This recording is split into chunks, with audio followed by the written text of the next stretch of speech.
right, let's get started. Good morning, everyone. Today I'm going to be talking about moral corruption. So one of the things that philosophers like to do is they like to worry about complacency. And the issue of climate change introduces lots of different ways of being complacent. Now, of course, that's a bit of a heavy downer message, and I'm going to try to lighten it up a little bit towards the end with some hope. But overall, this question is about what kind of aspects of the climate change problem might make it especially difficult for us to address. So here I have an image. I don't know if all of you can make it out, but there's a little sign that says, "To the rest of the world, please could you prepare a place for my country to stay." So this is a little girl in Tuvalu. I think it's pronounced Tuvalu, might be Tuvalu. In Tuvalu, and Tuvalu is a low-lying island state, so it's at risk of being inundated by increased water level, sea rise, and expansion of the oceans. And this is a major problem, and we can see in this image several aspects of it. So one, of course, is that a place like Tuvalu is far away from the considerations of most of your average Americans.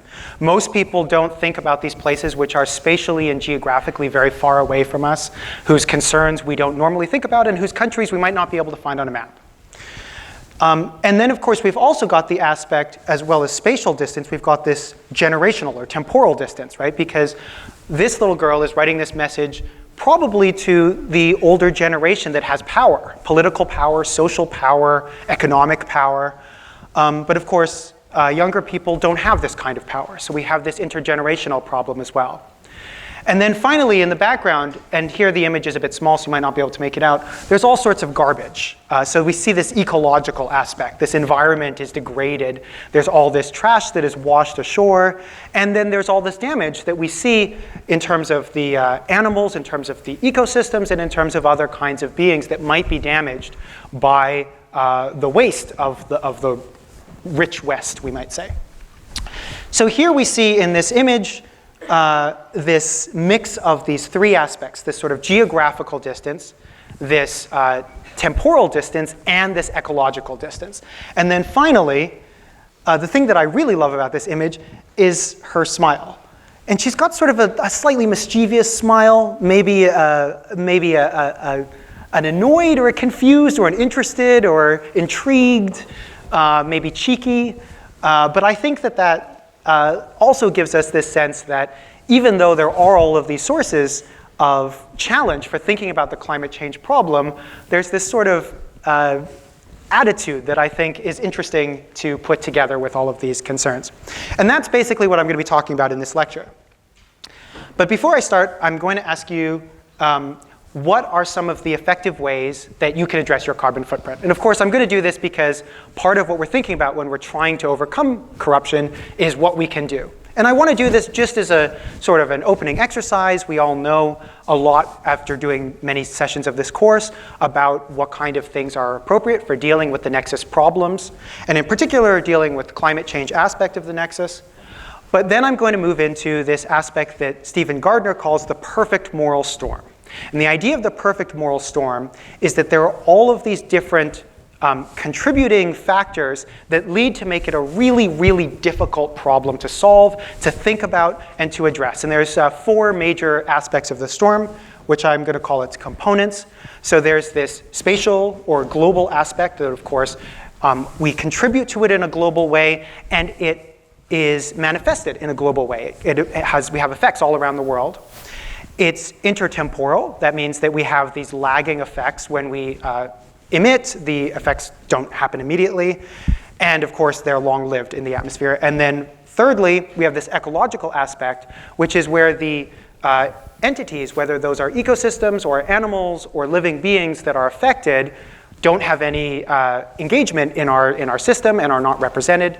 And finally, Gardner thinks that there's a theoretical storm. He thinks that we have a very difficult time understanding the theory that would apply in this kind of a context. And you've seen, as we go through the discounted utilitarian framework, which is our broad overarching framework in this course, that there's a lot of questionable aspects, or difficult to understand and difficult to apply. And these allow for certain kinds of problems where it's easy to obfuscate the results, it's easy to lead to different kinds of cost-benefit analyses that have certain implications as opposed to others. And then finally, I'm going to ask, I think, in light of this image of this little girl, is it too much for us? Is it too much to ask of us?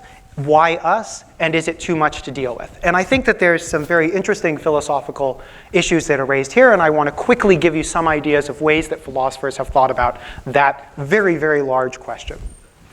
Okay, but first pull out your iClickers. I'm going to ask you a question about carbon efficiency. So which of the following actions would reduce CO2 most effectively? So we have switching to regional and seasonal food. We have one less flight per year. We have no more plastic bags. We have no more meat consumption. And I am neither reading nor listening to you at all. So hopefully one of those you think is more effective for dealing with CO2. And I'll give you 10 seconds. And I'm sure Seeley will be very interested if anyone answers E. OK, and 5 more seconds. 3, 4, and go. All right, so some people are neither listening nor reading. That's great to know, and I'm sure that Seeley will be very interested to hear. So we have, this is a little bit hard to see. I'm going to try to move it a little bit so we can see the question, the answers. So we have seasonal food is third place. One less flight is quite high. Plastic bags is low. And meat consumption is very high. So I'm not going to ask you to explain why you picked them, because of course these are empirical things, and so we have some idea about actually how these fare. And you've done very well, which is I'm very happy to hear, because of course with Nexus people you would think that we'd thought about the relative contribution of various different issues and different kinds of actions. But most people haven't. So in particular, very recently, in September of this year, a consultant in Germany tried to figure out how the average German's footprint would be affected by these things. And you'll find that it's very much in line with what you were saying. So becoming vegetarian is very high. A flight less is a little bit higher. And then we have regional and seasonal food as not being very a large contribution to CO2 emissions.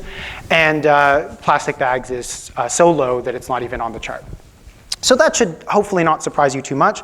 Of course, these are a typical German. It'll differ depending on where you're flying. It'll differ depending on what your food consumption is and all sorts of other things. But this gives us a rough idea. So why does this matter? Well, it turns out that people are not very good at this. So they also surveyed a lot of Germans that were trying to, and about these questions, what would be the most effective way to reduce your CO2 emissions? And we see that, unfortunately, the largest percent of their respondents said no more plastic bags, something that is extremely small in your CO2 footprint. And similarly, we see that meat consumption, they were not aware that meat consumption could be a very significant contribution to reducing CO2. So why does this matter? Well, one of the things about climate change is that it's very easy for us to justify our individual choices in light of the things that we've already done. So you can imagine, I don't know, the person sitting in first class who's very satisfyingly using a reusable straw on the plane, right? So this is a massive, massive carbon footprint. First class takes much more than flying coach. Business takes much more than flying coach. But you can sort of satisfy yourself by saying, I'm doing some things. And it's easy to do that if you're not thinking quantitatively and you're not thinking in terms of what actually contributes to addressing the problem. However, I did say that this was German, so you might be comforted by the idea that maybe Americans would do better. So actually, in some respects, Americans do better, but in some they do much worse. So interestingly, Americans were, in this sample, were even less likely to think that reducing flying made a difference, which is quite surprising. They thought, satisfyingly, they did think that regional and seasonal food was less important, but both groups don't see that meat consumption, reducing meat consumption, is a very large contributor to CO2 footprint. So again, we see that people have a lot of trouble determining what would be morally appropriate, even if they wanted to contribute to addressing climate change. So the first worry is ignorance. When we're thinking about the climate problem, even if we want to do something about climate change, we might not know what to do. And a lot of people suffer from this. It's very difficult. It requires thinking quantitatively. It depends on understanding the scale of the problem, understanding the scale of different kinds of solutions, and so forth. But I want to switch from the individual case to our social case. And here, Stephen Gardner posits something more worrisome, which is that the climate change problem has these features which contribute to the idea of moral corruption. So the idea here is that when we have these different aspects, they together produce this perfect moral storm. This situation where all of these different contributors, so here I'm thinking again of the spatial scales, the temporal scales, the ecological damage, and of course the lack of theoretical clarity. Climate change makes it easy for us both to deceive ourselves that we're doing something, so that's potentially an issue when it's difficult to understand what's actually helpful, and our efficacy, what it is that we're doing and whether that's contributing to solving the issue. So here, Gardner suggests that there's a way in which the challenge of climate change is actually perfectly convenient for us. It's convenient for us to see it as a complex problem that we don't understand, and that means that all of these things bringing it together makes it especially difficult for us and encourages this form of corruption. Okay, so now I'll tell you about these different components in a little more depth. So when we're thinking about this issue, the first thing has to do with the spatial scales. Climate change is, of course, a global problem. In fact, all of the nexus issues are global problems. And when we're thinking about global problems, there's an issue, especially in climate change, where the causes and effects are spatially dispersed. When there are lots of individuals in different places that have an effect on climate change, and there are lots of individuals that are affected, but these are global. And then the second thing, of course, is that it's a combination of many different actors working together in many small ways and without intention. That's really important because often we think when we're thinking of a morally relevant harm, it's where someone is intending to hurt another. But the thing about climate change, of course, is that it's the byproduct of many unintentionally harmful actions. We know this is an externality. When these are unintentionally harmful byproducts, that means that it's hard to get us to work together because we can't appeal to a single unified agent. And then finally, we have institutional inadequacy. So in this global problem, it's very difficult to have the kind of organization, the kind of global structure that would help us deal with this problem. Now, Stephen Gardner introduced this idea of the perfect moral storm a little while ago. It was in 2006 and sort of updated in 2011. So, of course, the UNFCCC, the United Nations Framework Convention on Climate Change, did exist at that point, but it was not perhaps able to show the success of the Paris Agreement yet, so it was still thought of as quite inadequate. And you might also think, depending on what you think of various aspects of the Nexus course, that it's still inadequate. But the point is that if you have all of these problems with this spatial coordination, we know from the lectures by Professor Flerbet that when you have externalities, commons problems, and public goods problems, we have under-provision of the right kinds of necessary things, and in particular, that leads us to prisoner's dilemmas. So just as a quick recap, externalities are the costs or benefits that are laid on others that are not part of the private actor's decision-making matrix. Commons problems are issues where you have some good and it's in everyone's interest to use the good individually, but it's in the social interest to not overuse the good. And a public good is a non-excludable, non-rival good that is valuable to everyone, but no one wants to produce it because they won't be able to get that much of the value and it will be expensive for them. So all of these can generate a prisoner's dilemma. And again, the idea of the prisoner's dilemma is that if people cooperate, then they get what is socially best. But if they defect or pollute in this case, then they will get what's individually best, but not socially best. So we can think of this, Gardner suggests this as putting the two main criteria for the prisoner's dilemma. The first is that it's collectively rational to think about wanting to cooperate. It's best for everyone if everyone cooperates, and in this case, doesn't pollute or doesn't emit.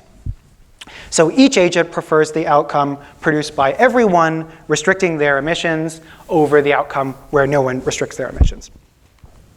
And also, we have it that at the individual level, it's individually rational for everyone to continue to emit. And the reason for that is that they get the gain from emitting and production of their various goods, but the harm goes to everyone else. And spatially speaking, all of the harms are distributed in such a way that that means that the harms tend to go to those in other places.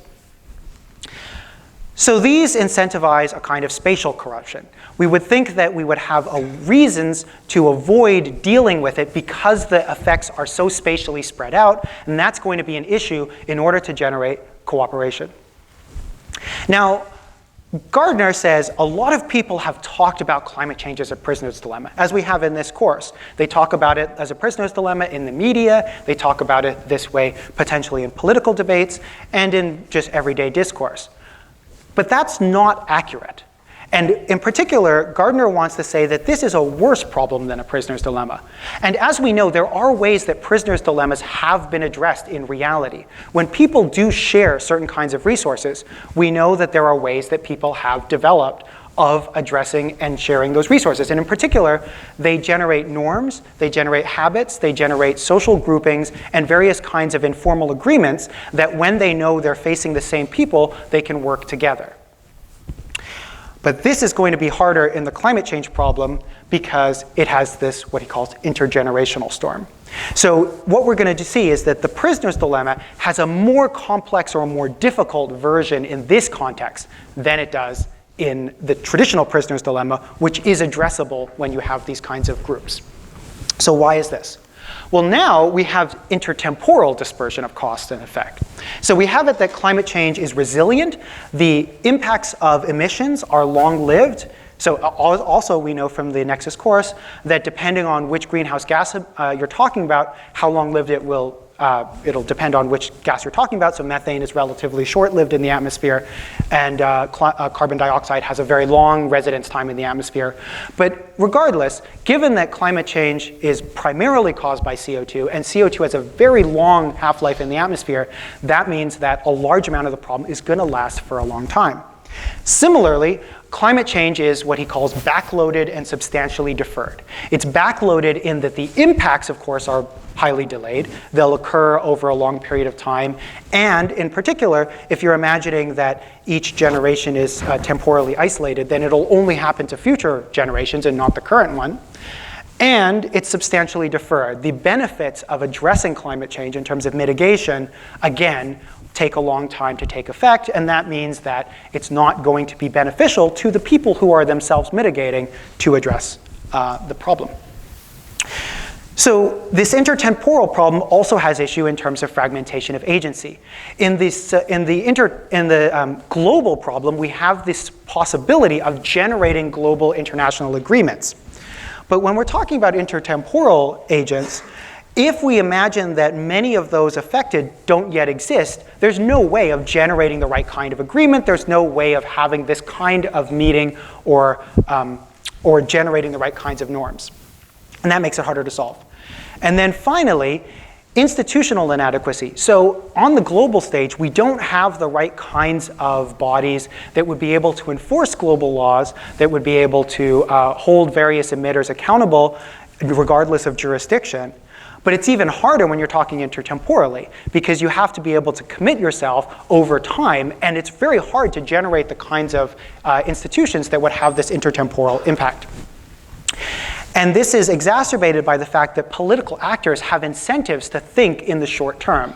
They don't have incentives to consider intertemporal problems because they have the again, incentive to think about things that are going to be addressed during their term that they can be rewarded for in the next election. And election cycles, as we know, are relatively short, especially on climate change timescales.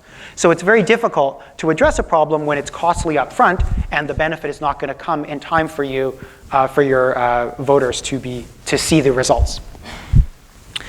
So we can look at a more difficult version of the prisoner's dilemma, a version which we can call the pure intergenerational problem. This is simplified, where we think of it as the model as having different agents, but the agents are temporally separated. So they have different generations, and the effects of the climate fall on the later generations as opposed to the current generations. Okay, so here we get a more complicated version of the prisoner's dilemma, because here, again, it's collectively rational for there to be agreement, but here it's not even collectively rational for everyone. It's only collectively rational for everyone except the first generation or the current generation.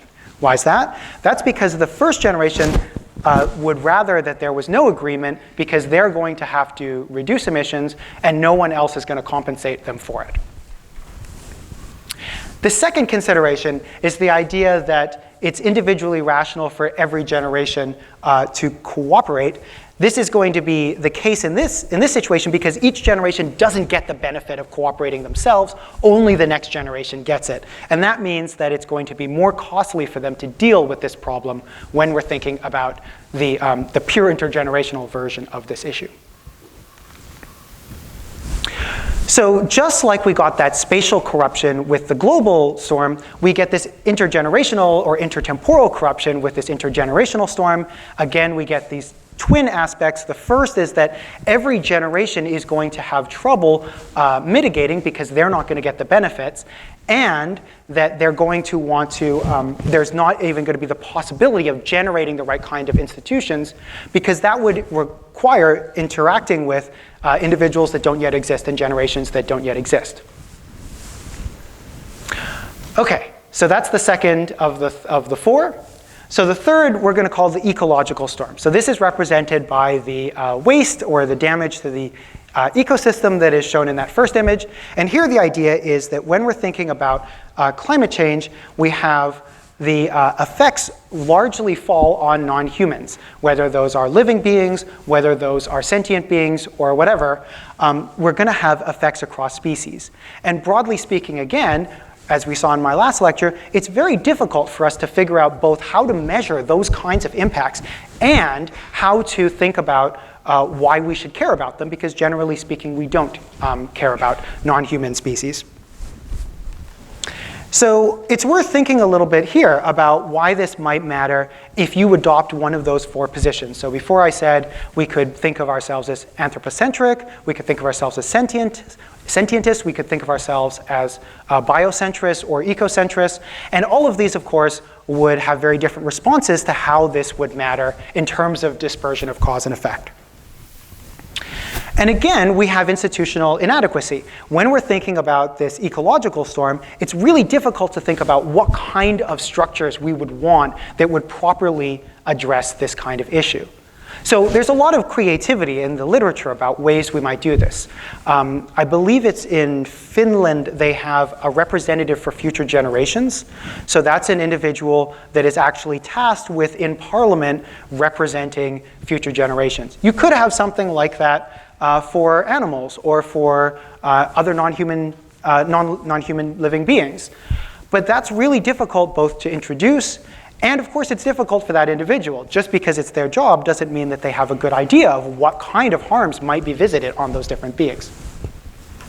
So this is going to be very tricky because political actors have very little incentive in the structures we have to take the concerns of non-human animals seriously.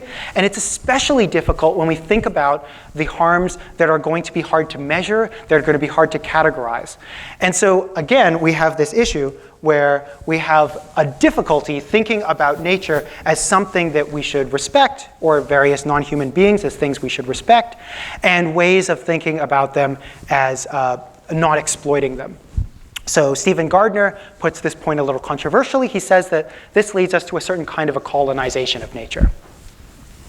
So I want you to think a little bit about institutional inadequacy. What are some of the ways that we might try to address this problem? What could we do in terms of either electing representatives or in terms of having structures that would be different in our three-part system, our three-branch system, that might reflect these issues more generally? So I'm going to give you a moment, and then I'm going to ask you to go around and see if anyone has any ideas. Okay. So does anyone have thoughts about what might be a good way of getting this of improving institutions so they could address these kinds of problems.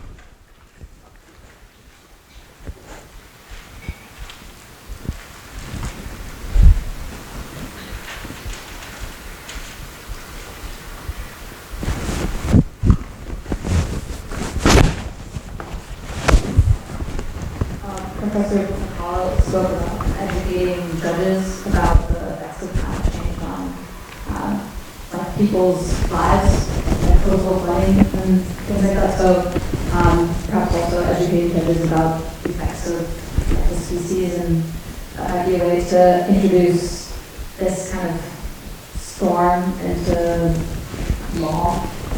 Great, thanks so much. So the idea here is that we can educate judiciary. Professor Pacala talked about this. He talked about giving extra education to judges in the Netherlands. And this was an issue which was actually, it seems like, was quite needed in that many of the people he talked to had not thought about these kinds of problems. Their training had not equip them for these kinds of issues. So similarly, we might think that there's a lot of different aspects. We might not even need to change the system in order to have more education to those who already do have power and have these kinds of decisions. Thank you.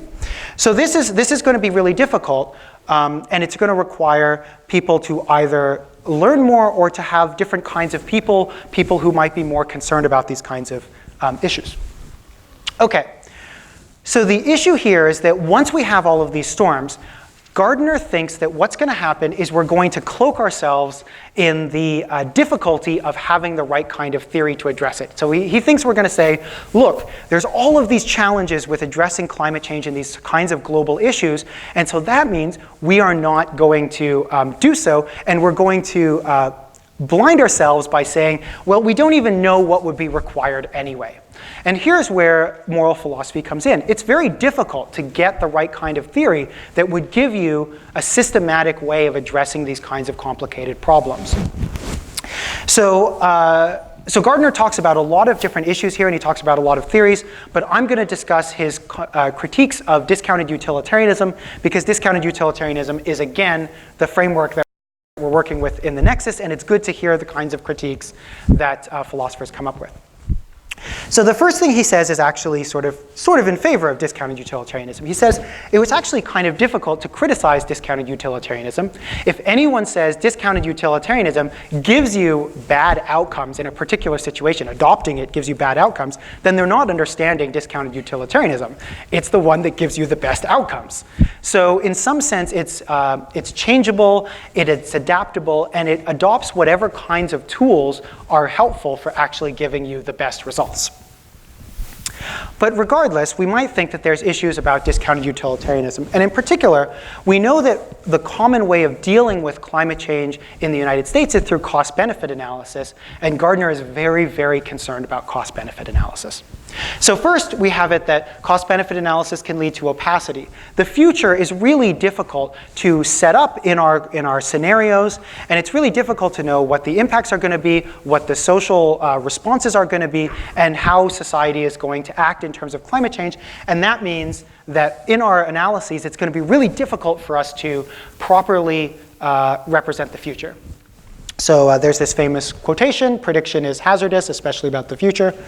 And that comes from an unknown Danish author that was quoted in, it was quoted from a Danish author who was in Parliament, and then subsequently it was re-quoted by a bunch of other people. So we don't know who the original politician was, but the politicians seem to think this was a common quote in Danish already, so it might have been going around in Danish for a long time before it came to English.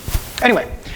So it also can lead us to think about, it can lead us to become more it can lead the results to become vacuous, or the economists to become more evasive. And in particular, they can select parameter values for their analyses that drive certain kinds of results in a way that is dangerous or perhaps motivated ideologically.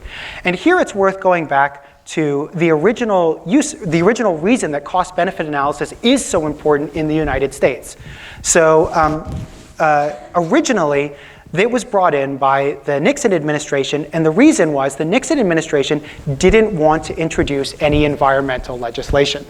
So their goal was to say, look, if we have this kind of tool that will stop it from being possible to introduce environmental legislation, then we can do all of the things we want, which are, broadly speaking, to make it too expensive to introduce broad environmental legislation. So before the standardization, cost-benefit analyses had various discount rates, and those discount rates depended on the department and depended on the kinds of goods in question. And they standardized it by saying, we're going to set it to 10%. 10%, as you might know, having looked at discount rates now, is an extremely high rate. And that means that the future benefits of policy are highly discounted and are not going to weigh very heavily in your analysis. And that means that very few large-scale analyses are going to pass this cost.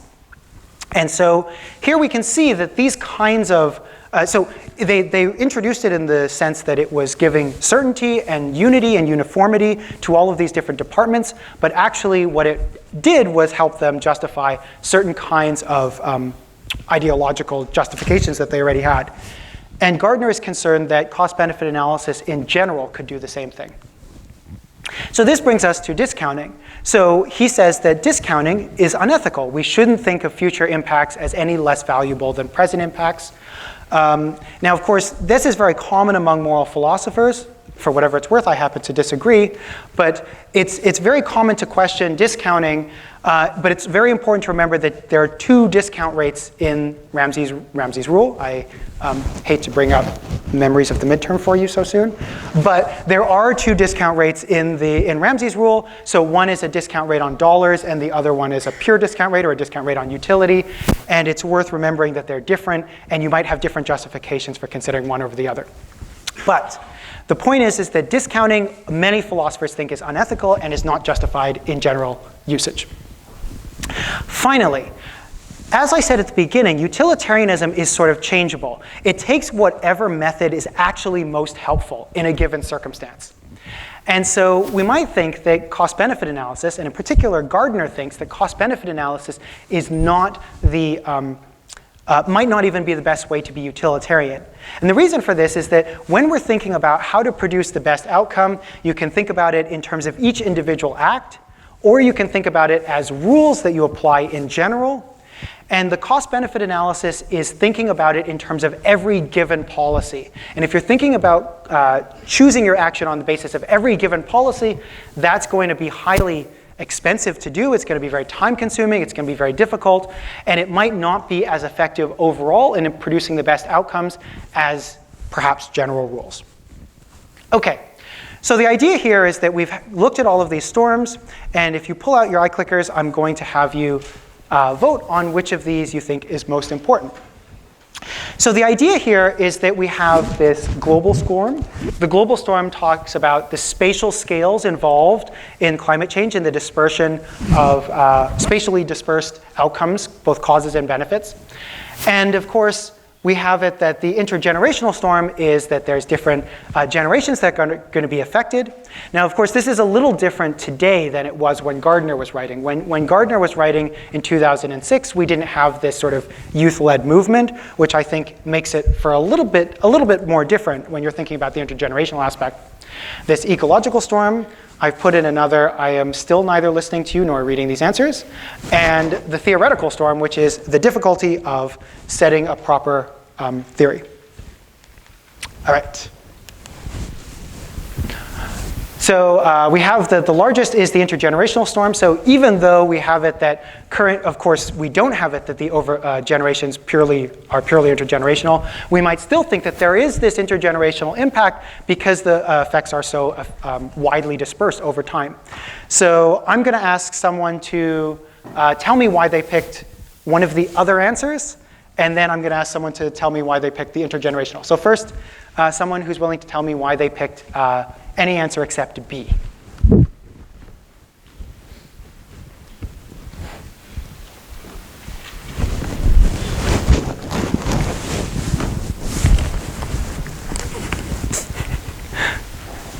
You're so brave. Thank you. I appreciate that.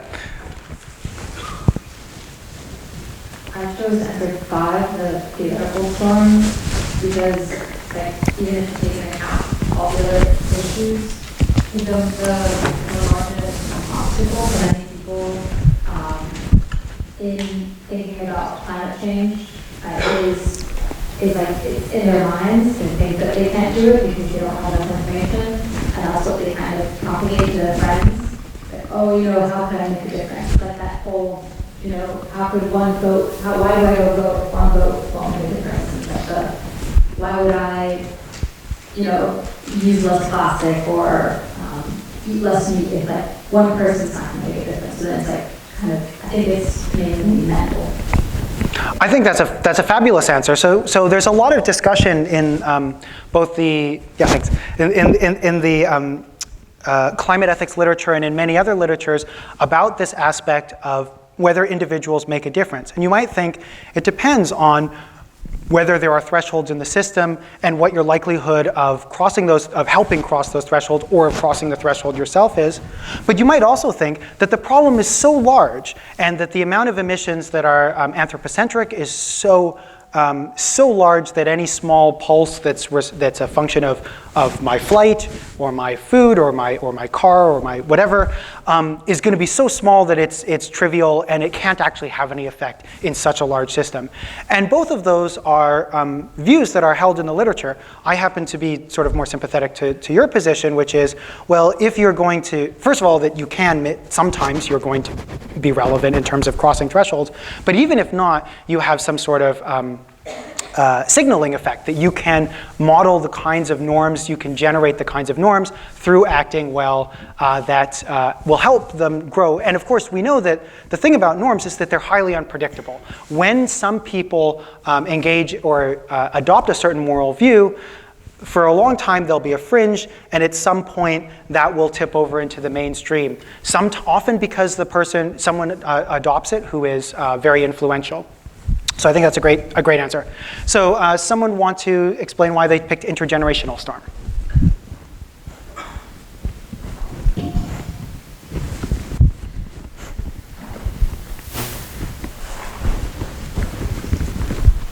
So I think that with intergeneration works, that what each generation as they grow to maturity will start to consider themselves the first generation, because the generation that came before them is no longer existing. So what may seem like big steps to them may be actually very small compared to what people 2 or 3 generations think the level at which they should be cooperating. Great. Yeah, so I think that's exactly right. So the issue here is that when we have these different generations, each one is going to take themselves to be, not to be in their interest to stop polluting or to cooperate, and they're going to take themselves to be the one that would think, oh, all future generations should cooperate and not emit, but not me. Don't let me start. This might be even worse if previous generations have left the problem. And in this case, that's quite plausibly the case. Sort of over the maybe mid-'80s, late '80s to the early 2000s was the period where a lot could have been done to bend our trajectory. And as we know, very little has been done, and that means that we have a much larger problem than we would have otherwise. And we might feel that it's justified in light of the fact that other generations haven't pulled their weight for us not to as well. So that makes it even harder. Okay. So this has been a fairly heavy talk in the sense that these are all things that Stephen Gardner is worried about, aspects of the climate change problem that make it really hard to address. But I want to talk about what might happen after. So by after, I mean, let's suppose that we're able to get over this storm. Why would that matter? So the philosopher Henry Shue asks whether it's what he calls the time of last opportunity. Whether addressing climate change is too much to ask of current people. And in some sense, it's not fair.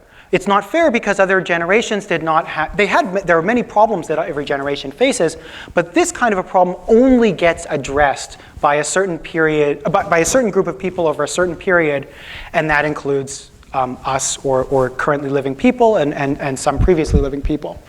And so this means, why should we take this project on when it is not fair to us?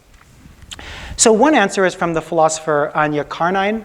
And Anya says, when we're thinking about the effects of climate change, we should think that there are different kinds of relationships we have. And in particular, the relationship that we have to previous people, which might be one of frustration or perhaps of anger, maybe even justified anger, is one thing, and that means that perhaps it's justifiable to ask for certain kinds of resources from people who are older or people that did not fail to address the problem. But that's different than the question of what we owe to the future. So Anya says, we can imagine a family, and there's a parent and the grandparent and a child.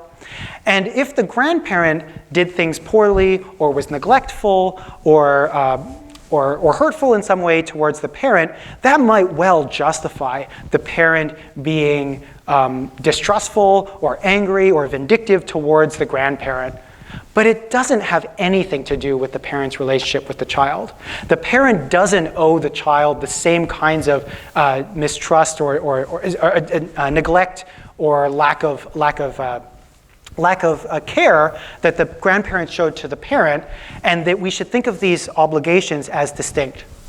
So this is one response to the question. Here's another one. So Gardner thinks about how we would want perpetuity to think of us. And in particular, he suggests we could think of different outcomes where we either act sufficiently or don't. And if we act sufficiently, then future generations will be able to have a much more sustainable structure to work with. He says that we could be remembered as what he calls the scum of the earth. So this is where we selfishly continue to act in the ways that people before have acted, even with the knowledge that we have. And that's the cost of, and that the cost of that, of course, is that future generations will take us to be, will not look kindly on us.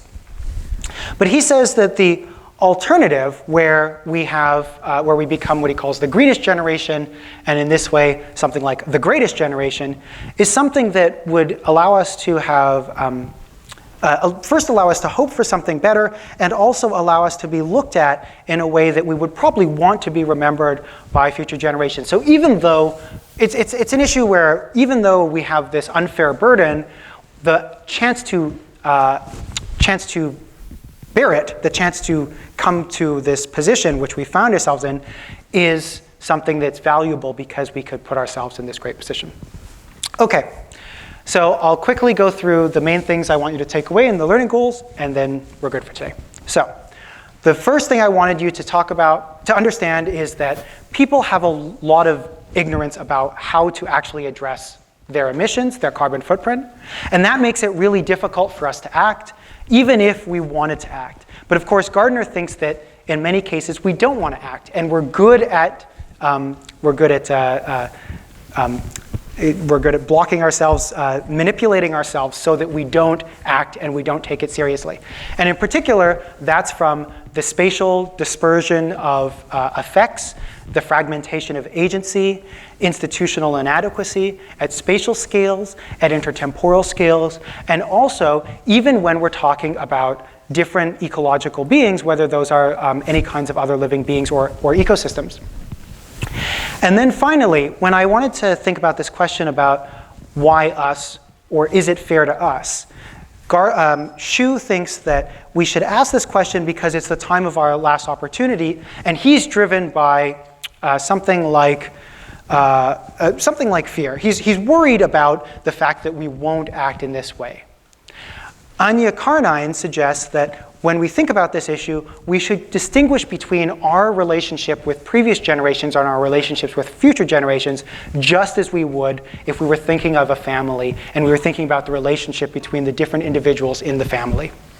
And then finally, Gardner says, look, although it's a difficult challenge, and he thinks that it's a challenge that leads us to want to both deny the urgency of the problem and deny that we have the possibility of addressing it, that we should think of this as an opportunity, and it should be an opportunity to make ourselves a great generation, to make it possible to be looked at by posterity in a positive way.